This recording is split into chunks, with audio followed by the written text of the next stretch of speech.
Olá, no ar mais um programa diagnóstico. Hoje nós temos o prazer de receber conosco o Dr. Arnoldo de Souza. Dr. Arnoldo é cardiologista, mas também tem formação em várias outras especialidades da medicina. Não é verdade, doutor Arnoldo? Muito boa tarde, prazer bom dia. Imenso tê-lo aqui de novo. Afinal, doutor Arnoldo, como eu dizia para o nosso telespectador, além de cardiologia, o senhor também milita em diversas outras áreas da medicina. Quais são elas, doutor? Olha, a medicina é um constante evoluir. O mistério da natureza humana está sempre posto para desafios. A nossa formação é da clínica, conseguimos a especialização em cardiologia, residência em pneumologia. No início buscamos a saúde pública na Fundação Oswaldo Cruz, na Escola Nacional de Saúde Pública, medicina esportiva, medicina do trabalho. E depois de algum tempo fomos buscar outras informações que no Brasil não havia do ponto de vista de uma ampliação do olhar médico. Com isso buscamos a prática ortomolecular, a nutrologia, a medicina biológica alemã e a biofísica aplicada à medicina, além da parte do olhar médico da medicina antroposófica. Então o que hoje eu faço é o que eu chamo de uma medicina integrada, onde eu busco práticas integrativas dentro de um olhar convencional e hegemônico da medicina, visando fundamentalmente qualidade de vida. A prevenção é o foco maior da atividade de todas essas iniciativas médicas. Não que não tratemos, não que não possamos dar e damos muita assistência a todas as doenças que surgem, a todas as aflições que se apresentam nos nossos pacientes. Mas o foco prioritário é eliminar as causas e procurar melhorar a qualidade de vida. Eu costumo dizer que a gente não tem como oferecer um tempo maior de vida para as pessoas, mas nós temos como oferecer uma vida melhor no tempo que resta para cada um de nós. Envelhecer é um destino, você tem esse destino e eu também. A única forma de não envelhecer é morrer jovem e ninguém quer. Agora, temos duas opções: envelhecer com saúde e envelhecer com doença. Envelhecer com doença é levar o ritmo de vida que hoje está posto para todos nós. É comida de plástico, é alimentação inadequada, é contaminação ambiental da água, do ar e etc. E fazer com que haja uma vida sedentária e um estresse de conflitos permanentes. Isso aumenta a acidez, isso aumenta a degeneração celular, isso aumenta o processo inflamatório, isso aumenta a taxa de isquemia, reduzindo a oferta de oxigênio, compromete a produção de energia do organismo. É um processo de envelhecimento rápido e doentio. Não por acaso, as doenças crônicas e degenerativas assumem um papel extremamente importante em nosso meio. O outro modelo é envelhecer com saúde. Então, o paciente passa a ser protagonista da sua produção de saúde. A gente fala muito em patogênese, como se geram as doenças, e fala muito pouco em salutogênese, como criar condições para promover a saúde e impedir as doenças. É essa medicina que eu abracei, é esse olhar médico que eu abracei. Quando eu toco uma pessoa, eu não sou um técnico fazendo uma inspeção de uma máquina. Eu sou uma alma humana tentando compreender outra alma humana. Muito bom. Aliás, a introdução por demais pertinente, doutor. O médico tem que ter essa visão. O médico, o ser humano médico tem que ter essa visão muito apropriada, diga-se de passagem. Doutor, agora, se sabe também que o senhor tem vasta atuação na oxigênio-terapia hiperbárica. Nos conte um pouco mais a respeito, não só da sua experiência, mas o que nós podemos prever para o futuro nessa área. A oxigênio-terapia hiperbárica é uma forma de tratamento que já vem de algum tempo preconizada em nosso meio científico. No Brasil, a resolução que trata desta questão vem documentando e regulamentando o seu uso desde 1995.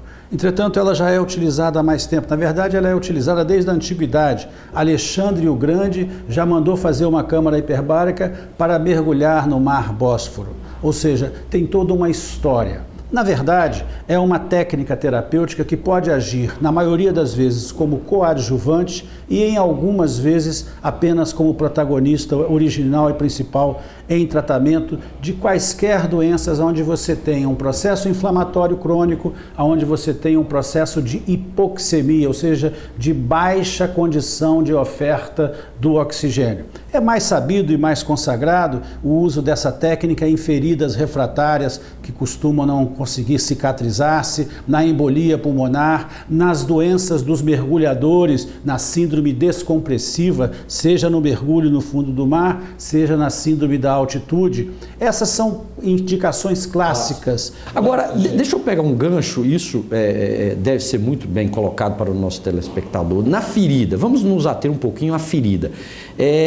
Qual o tempo de duração que requer uma ferida para ela cicatrizar do ponto de vista da aplicação da oxigenoterapia? Obviamente vai depender da idade, do tamanho da ferida e tudo mais, mas em linhas gerais, qual seria o número de aplicações e quais os cuidados o doente deve ter quando está diante desse tratamento? Basicamente, nós precisamos ter primeiro a percepção que a oxigenoterapia somente não vai ajudar a eliminar o problema. É preciso corrigir o diabetes, se for diabético, é preciso corrigir a hipertensão arterial, é preciso corrigir as outras alterações do metabolismo. Entretanto, você faz um protocolo que inicia-se com 30 sessões e, normalmente, procurando sentir qual seria a sensibilidade do paciente à carga pressórica que você vai usar. Quanto mais pressão, mais resolutividade, porém mais presentes efeitos colaterais. É aquilo que o Paracelsus dizia, a diferença entre o veneno e o remédio é a dose. Então, quando você vai passar a utilizar num paciente, geralmente pacientes mais idosos, você vai ter que ter cuidado com o barotrauma do ouvido, você vai ter que perceber se ele tem um enfisema, porque isso pode romper outros alvéolos,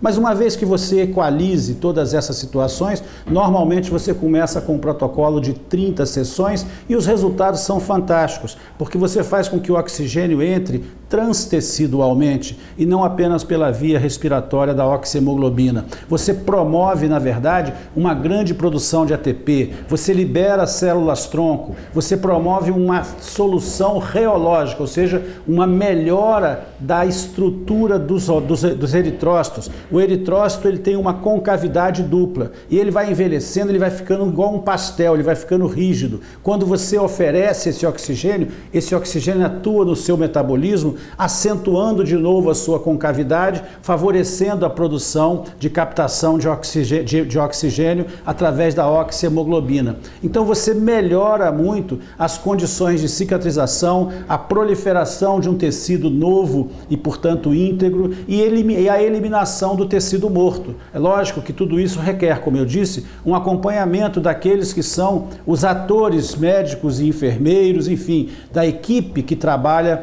este paciente. Não adianta somente fazer, neste caso, a oxigenoterapia hiperbárica, porque ela vai ajudar, mas se o problema de base não for trabalhado, vai voltar, a doença vai recrudescer. Sim. Entretanto, com 30 sessões, que é o protocolo básico, você tem quase 80% dos casos eliminados do ponto de vista da proliferação celular, da cicatrização e do resgate da integridade daquele tecido. Eis o ponto para o qual eu gostaria de chamar a atenção agora. A efetividade desse tratamento, quer dizer, cerca de 80%, obviamente vai depender da adesão do paciente também e dos cuidados paralelos que ele tem de ter com respeito à doença de base.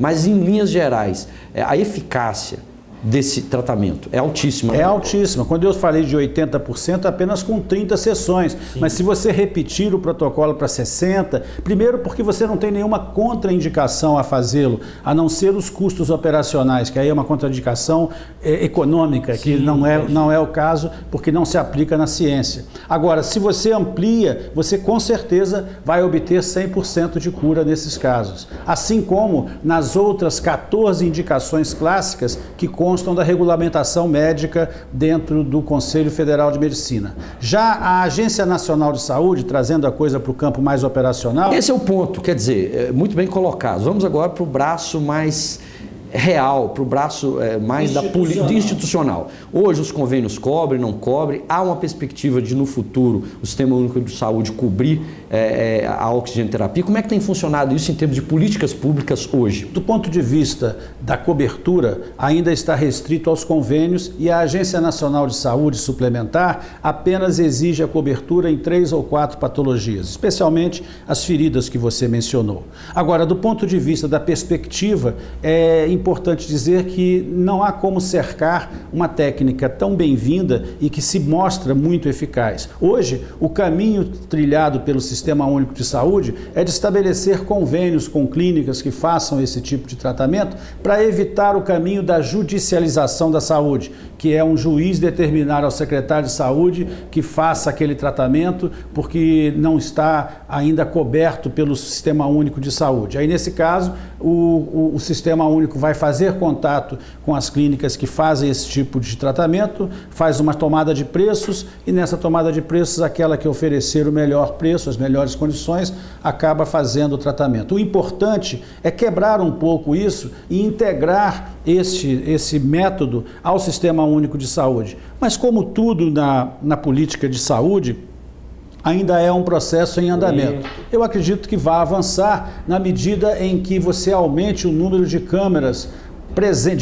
presentes no Brasil, porque isso vai favorecer também a uma redução do custo e essa redução do custo será bem-vinda. Hoje existem prefeituras que já estão fazendo, elas fazem um edital, uma chamada, fazem uma pactuação de preços, pegam e fazem a lista das patologias que estariam com cobertura e as clínicas que se cadastram passam a receber esses pacientes e, obviamente, administrar esses tratamentos. É importante ressaltar que é um tratamento inócuo, desde que bem utilizado não traz nenhum efeito colateral, bem tolerado pelos pacientes, de alta efetividade, de alta eficácia e cuja relação custo-benefício torna-se extremamente favorável para você evitar internações, para você evitar amputações, para você evitar uma série de complicações e sequelas que essas patologias vão produzir e especialmente no campo da produção econômica e social. São pacientes que deixam então de pertencer àqueles que estão aposentados ou afastados e passam a integrar de novo a cadeia produtiva.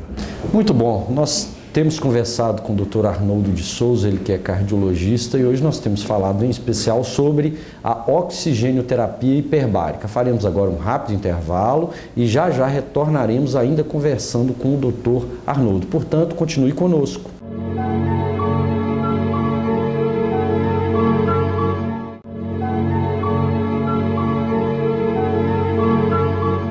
Estamos de volta com o nosso programa diagnóstico, hoje tendo a honra, o privilégio e também o prazer de receber aqui o Dr. Arnoldo de Souza. O Dr. Arnoldo, ele é cardiologista, mas também trabalha com oxigênio-terapia hiperbárica. Aliás, no bloco passado, doutor, nós dizíamos da aplicação já estabelecida deste método em algumas situações. Quais seriam, portanto, as situações onde o método, quer dizer, a oxigênio-terapia hiperbárica já está consolidada em termos de aplicação e aquelas situações em que há estudos que demonstram que ela vai ser útil e já está sendo útil em alguns casos? Essa é a pergunta principal, ou seja, hoje, em quais situações ela está estabelecida a ser usada? Bom, veja bem, já inclusive com a cobertura da Agência Nacional de Saúde para os planos de saúde, as feridas de um modo geral, as osteomielites, os processos de queimadura, as embolias de uma forma geral e as síndromes da altitude e da descompressão em pacientes que são mergulhadores ou em atletas que vão mergulhar. Porém, existem mais 9 indicações que aguardam pela resolução do Conselho Federal de Medicina o ingresso também nessa categoria de subvencionadas pela Agência Nacional de Saúde. Porém, existe também uma perspectiva muito grande, já que essa é uma tecnologia terapêutica que vem avançando muito em diversos setores. Existem alguns estudos multicêntricos e diversas iniciativas promovidas por médicos em todo o mundo, trabalhando a perspectiva de aplicação em algumas doenças. Um exemplo, por exemplo, é o autismo. Sabe-se que no autismo você tem cérebro e neurônios hibernando, ou seja, você tem uma diminuição da atividade neuronal em alguns setores.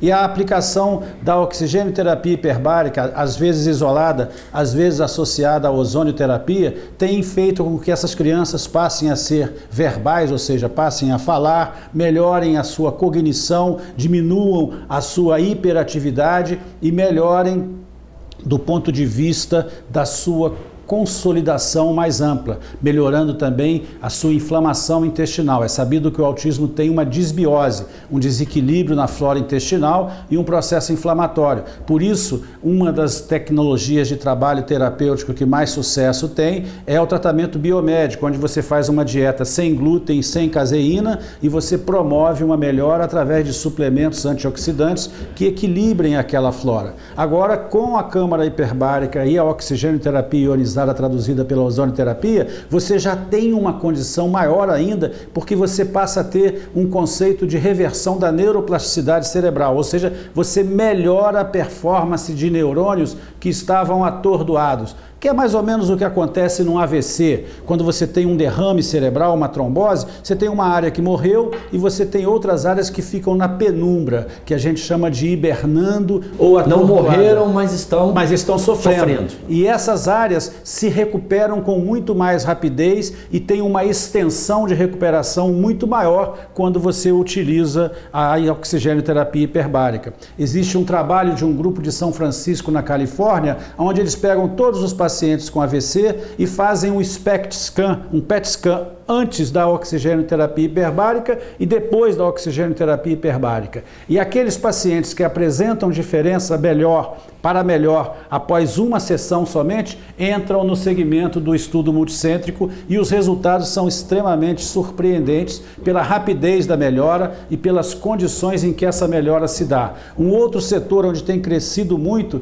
é o setor das lesões articulares, osteomusculares, especialmente em atletas de alto nível de performance, como por exemplo os atletas da NBA. Uma gama desses atletas já tem uma câmara em sua casa. Ele tem uma lesão no joelho ou uma lesão no tornozelo, ele dorme na câmara, ele passa a fazer um tratamento intensivo e isso reduz o tempo de recuperação. É lógico que ele continua fazendo a sua fisioterapia, que ele continua tomando os fármacos que possam corrigir, mas esse trabalho da oxigênio-terapia é insubstituível, porque ele está oferecendo ao organismo atividade do ponto de vista de energia e ao mesmo tempo tem um canal de produção de mediadores imunológicos, de interleucinas que fazem a modulação da inflamação, tirando a cascata do ácido araquidônico e ampliando a cascata das prostaglandinas E1 e E3, ou seja, da prostaciclina,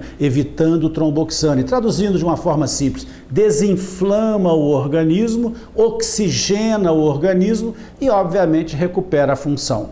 Além disso, você tem ainda outras perspectivas, e essas já são também utilizadas no mundo todo, que é para diminuir os efeitos colaterais, por exemplo, de uma radioterapia. É sabido que nas radioterapias, por mais que se queira circunscrever o tumor ao foco da radioterapia, não se consegue. Então, o cidadão vai fazer uma radioterapia de um tumor de esôfago e tem uma mediastinite, vai fazer de um tumor de próstata e tem uma inflamação do reto, que chama-se inflamações actínicas. Quando você utiliza paralelamente a oxigênio-terapia hiperbárica, essas inflamações não aparecem. Você melhora a qualidade de vida e potencializa o resultado terapêutico da radioterapia e muitas vezes também da quimioterapia. Coisa impressionante, hein, doutor? Agora, voltando o foco um pouco mais para o autismo, quando o senhor chamou atenção para essa doença e da importância da oxigênio-terapia, isso daí é algo já prático, já é algo consolidado, são estudos, em outras palavras,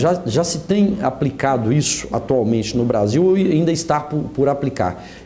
Está no campo tão somente dos estudos ou já é prática se valer deste método para a abordagem do autismo? Existem alguns projetos de estudos multicêntricos que estão sendo feitos para fazer com que isso seja uma prática massiva e, portanto, permeável a todo o estado, a todo o território nacional.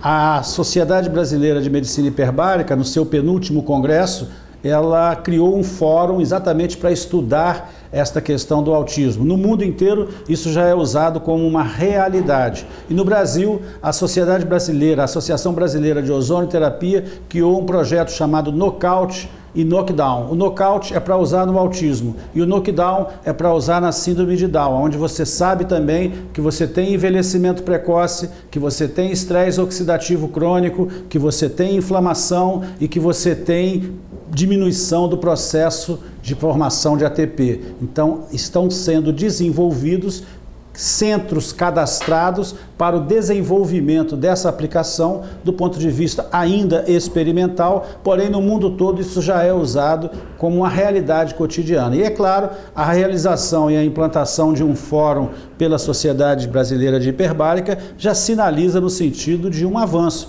uma vez que ela até então era muito restrita somente às feridas, ao processo, aos mais clássicos, as indicações mais clássicas.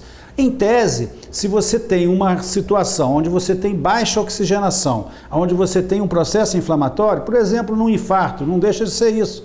Verdade. Então você tem indicação. A única coisa que você tem que fazer, como em qualquer método terapêutico, é saber como conduzir o tratamento para aquele paciente. Quais as condições que você precisa para que ele se sinta confortável e para que ele possa, então, receber esse benefício. Não há dúvida de que esse é um campo que ainda vai crescer muito e é natural, toda novidade, Schopenhauer dizia, passa por 3 etapas. A primeira etapa ela é ignorada, na segunda etapa ela é perseguida e na terceira etapa ela é incorporada por aqueles que detêm o poder do status quo, já que é inevitável a presença dela no cenário dentre os protagonistas de um tratamento e se tratando, portanto, da medicina. É quando se dá o braço a torcer, em outras palavras. Agora, doutor, em termos mais práticos ainda, para se montar uma estrutura dessa e também para se operacionalizá-la, não deve ser tão fácil, tão simples. Há que se ter a mão de obra, há que se ter um recurso a fim de se empregar nisso. Enfim, como se desenha em termos econômicos essa situação, doutor? Veja bem, primeiro é preciso ter vontade. Se você está no campo privado, a vontade é iniciativa privada. Se você está no campo público, a vontade é política. Segundo, você tem que treinar o pessoal. Hoje você tem a Sociedade Brasileira de Hiperbárica promovendo o curso para médicos e enfermeiros, já que é um ato médico, mas o médico pode delegar ao enfermeiro a supervisão imediata, ele está no mesmo ambiente, mas não precisa ficar junto da sala. E a terceira é, além do treinamento, a infraestrutura. Por exemplo, você precisa de um tanque de oxigênio líquido para poder percorrer as serpentinas e transformar-se em oxigênio gasoso para chegar no paciente. Não é nada complicado, mas é algo que exige um investimento financeiro. Entretanto, este investimento hoje no Brasil, ele é subsidiado, ele pode ser financiado, quer dizer, desde que você tenha a equipe, desde que você tenha o pessoal habilitado e desde que você defina que aquilo ali é uma meta para você, seja se você está no campo privado, ele é viável do ponto de vista de fazer-se custear, ou seja, agora, é natural que o início sempre é mais difícil, né? Você vai ter que buscar recursos, você vai ter que fazer flexibilização nos seus protocolos de tratamento para atender a demanda do contexto em que você está. Por exemplo, em Governador Valadares, o preço que se cobra é menos da metade, né, do que se cobraria em São Paulo, porque você está num ambiente em que o contexto econômico não é o mesmo. Verdade. Então, essa é a realidade. Cada um vai trabalhar dentro da sua perspectiva. Você tem as câmaras multiplaces, que cabem 10, 12 pessoas, aí o investimento é maior, também o retorno é maior, porque você coloca mais pacientes beneficiando-se ao mesmo tempo. Então, tudo depende da estrutura disponível e, mais principalmente, da vontade. Você teve a vontade de fazer um programa de televisão, embora seja um médico na área da medicina nuclear. A vontade se transformou em concretude. Nós vivemos em 2 espaços, o espaço de Kozyrev e o espaço de Minkowski. Num, você tem as 4 dimensões com as quais todo mundo trabalha. O tempo é a 4ª, a profundidade, a largura e a altura. E ainda você tem mais 6 dimensões. Uma delas é a das possibilidades. Ao homem é permitido pensar, eu estou aqui com você, mas estou pensando nos pacientes que eu vou atender daqui a pouco. Daqui a pouco, então nesse momento, esses pacientes estão na 5ª dimensão, que é a das possibilidades. Daqui a pouco, quando eu chegar lá, eu vou concretizar a 6ª dimensão. E além disso, eu ainda tenho mais 7, segundo Helmut Heine, que diz o seguinte: quando eu tenho uma interação com o cosmos, eu trabalho entre a partícula e a onda, e eu faço com que haja a cada momento uma interação. Por isso é que as pessoas têm, quando desenvolvem o desejo de fazer alguma coisa, que privilegiar a intuição, que é um dom divino, é acreditar naquilo que você mais profundamente pensa. Siga o seu coração que você vai conseguir atingir seus objetivos. Muito bom, nós fomos realmente muito agraciados uma vez mais com a entrevista aqui do Dr. Arnoldo. Realmente nós fomos, além de agraciados, muitíssimos informados sobre as aplicações da oxigenoterapia hiperbárica. E nós gostaríamos de agradecer ao Dr. Arnoldo por ter estado esse período aqui conosco e agradecer também a você por ter nos acompanhado ao longo deste programa, de fazer um convite para estarmos novamente juntos no próximo programa Diagnóstico. Até mais!